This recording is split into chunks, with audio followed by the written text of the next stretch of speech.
আসসালামু আলাইকুম, সবাইকে স্বাগতম জানাচ্ছি তারেক একাডেমিতে। আমি তারেক আছি আপনাদের সাথে। আমরা আজকের ফটোশপের টিউটোরিয়ালে দেখব কিভাবে মূলত দুইটি ছবিকে একসাথে জোড়া লাগানো যায়। আমরা এখানে যে ছবিটি দেখতে পাচ্ছি এটি মূলত এই ছবির ফাইনাল আউটপুট। তো চলুন এই কাজটি আমরা দেখে নেই কিভাবে কাজটি করা যাবে। এজন্য আমরা নতুন করে একটি ডকুমেন্ট ওপেন করে নেব। ফাইলে ক্লিক করছি। ফাইলে ক্লিক করার পর আমি এখান থেকে ওপেন করে নিচ্ছি নতুন একটি রোডের ছবি নিয়ে নিচ্ছি। আপনারা গুগলে ডাউনলোড করে এরকম অনেক ছবি পাবেন। এরপর ফাইলে ক্লিক করবো আবারও। এরপর ক্লিক করছি প্লেস। আর এখানকার যে লেয়ারটি আছে এই লেয়ারটিকে আমরা আনলক করে নিই। ফাইলে ক্লিক করব। ফাইলে ক্লিক করার পর প্লেসে ক্লিক করব। প্লেসে ক্লিক করে আমরা যে কোনো একটি মডেলের ছবি ক্লিক করে আমরা সেখানে প্লেস করে নিতে পারি। ঠিক এভাবে প্লেস হয়ে যাবে। প্লেস হয়ে যাওয়ার পর আমরা এই ছবিটিকে বড় করে নেব। শিফট প্রেস করে ধরে কর্নার থেকে বড় করে নেব আর এটা মিডিল পয়েন্টে বসাবো। আর যদি বুঝতে না পারেন যে মিডিলে বসতে, সেক্ষেত্রে অপাসিটি এখান থেকে একটু কম করে রাখতে হবে। আমরা এখানে অপাসিটি একটু কমায় রেখে আমরা এটাকে মিডিল পয়েন্টে বসাবো। দেন অপাসিটিটাকে আবারও বাড়িয়ে নিচ্ছি। এরপর উপর দিকে চেক মার্ক ক্লিক করব। একটু জুম করে নেব। জুম করে নেওয়ার পর আমরা এই ছবির এই জায়গাটিকে সিলেকশন করব। এই মডেলটি রয়েছে, এই মডেলকে সিলেক্ট করব। আর কুইক সিলেকশন টুল ব্যবহার করে আমি সিলেক্ট করছি। আপনারা চাইলে যে কোনো টুল ব্যবহার করে এইটাকে সিলেকশন করতে পারেন। আপনারা এই যে কোনো টুল ব্যবহার করে সিলেক্ট করতে পারবেন। সিলেকশন হয়ে যাওয়ার পর আমরা এরপরে ক্লিক করছি এখান থেকে লেয়ার মার্কস। লেয়ার মার্কসে ক্লিক করার পর আমরা প্রথমে যে লেয়ারটি পেয়েছি এটাকে আমরা একটু কপি করে নিই। কন্ট্রোল জে প্রেস করে কপি করে নেব। কপি করার ফাইলটাতে আমরা কপি করে নিলাম। এরপর নিচের লেয়ারটিতে সিলেক্ট করব। নিচের লেয়ারটিকে সিলেক্ট করে নর্মাল মোড থেকে এখান থেকে আমরা রাখছি হার্ড লাইট সিলেক্ট করব। এখান থেকে নর্মাল মোড থেকে আমরা এখান থেকে সিলেক্ট করছি হার্ড লাইট। এরপর আমরা আবারও চলে আসছি ব্রাশ টুলে। আমরা এখান থেকে ব্রাশ টুল সিলেক্ট করব এবং অবশ্যই ব্রাশ টুলের হার্ডনেস থাকবে 0। এরপর অপাসিটি এবং ফ্লো এখানে থাকবে 100%। আর আমরা এখান থেকে উপরের দিকে রাখবো ফরগ্রাউন্ড কালার এখান থেকে থাকবে হোয়াইট এবং ব্যাকগ্রাউন্ড কালার থাকবে ব্ল্যাক। আর এখান থেকে অ্যাডজাস্টমেন্ট লেয়ারে ক্লিক করে রাখবো। অ্যাডজাস্টমেন্ট লেয়ারে ক্লিক করে রেখে আমরা এটাকে ধীরে ধীরে একটু ড্র্যাগ করে নেব। যতটুকু জায়গা আপনারা রাখতে চান ঠিক ততটুকু জায়গায় এইভাবে ড্র্যাগ করে নেবেন। আমরা এই লেয়ার দুটিকে সিলেক্ট করে নেব। লেয়ার দুটিকে সিলেক্ট করে নেওয়ার পর গ্রুপ করে নেব। এই লেয়ার দুটিকে সিলেক্ট করব। সিলেক্ট করার পর কন্ট্রোল জি, গ্রুপ হয়ে যাবে।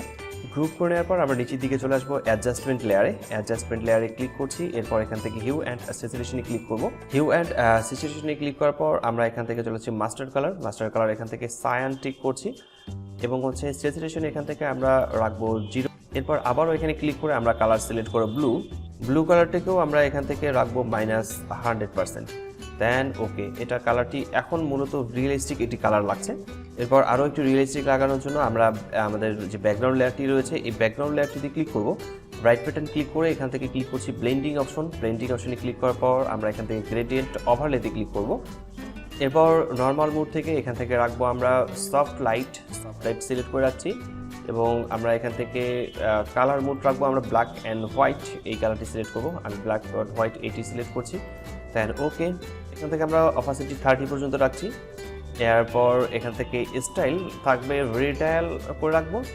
রিভার্সে ক্লিক করে রাখছি এবং স্কেল এখান থেকে রাখবো 150।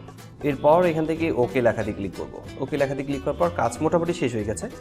এরপর আমরা যদি এখানে আরও একটু কাজ করতে চাই সেক্ষেত্রে আমরা একটু লাইট ব্যবহার করতে চাই। লাইট ব্যবহার করার জন্য আমরা প্রথমে লেয়ারটাতে ক্লিক করে রাখবো এবং নতুন একটি লেয়ার তৈরি করে নেব।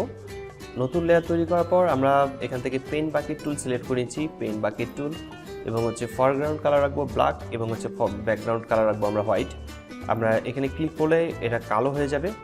ফিল্টারে ক্লিক করব। ফিল্টারে ক্লিক করার পর এখান থেকে চলে আসছে রেন্ডারে ক্লিক করার পর লেন্স ফ্লায়ারে ক্লিক করছি।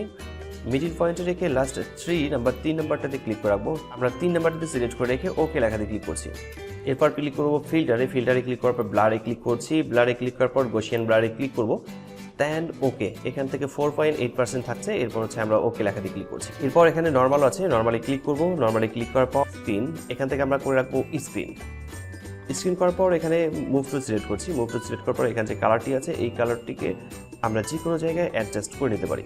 আমি ঠিক কালারটিকে এই জায়গায় অ্যাডজাস্ট করেছি একটু লাইট ঠিক করে রাখার জন্য। তো এটাই মূলত ফাইনাল আউটপুট এবং এইভাবেই মূলত দুইটি ছবিকে খুব সহজেই সৃজনশীলভাবে জোড়া লাগানো যায়। আমরা দেখলাম যে কীভাবে দুইটি ইমেজকে একসাথেই মূলত ব্লেন্ড করতে পারি। আশা করি বিষয়টি বুঝতে পেরেছেন। কোথাও সমস্যা হলে কমেন্ট বক্সে কমেন্ট করে জানাবেন। আপনারা যারা আমার চ্যানেলটি প্রথম দেখছেন, সাবস্ক্রাইব করে পাশে থাকা বেল আইকনটিতে ক্লিক করে রাখবেন পরবর্তী ভিডিওর নোটিফিকেশন পাওয়ার জন্য। আজকে টিউটোরিয়ালটি এখানেই শেষ করছি। দেখা হচ্ছে ফটোশপের নতুন কোনো টিউটোরিয়ালে। ততক্ষণ পর্যন্ত সবাই ভালো থাকবেন আর সুস্থ থাকবেন। ধন্যবাদ সবাইকে। আল্লাহ হাফেজ।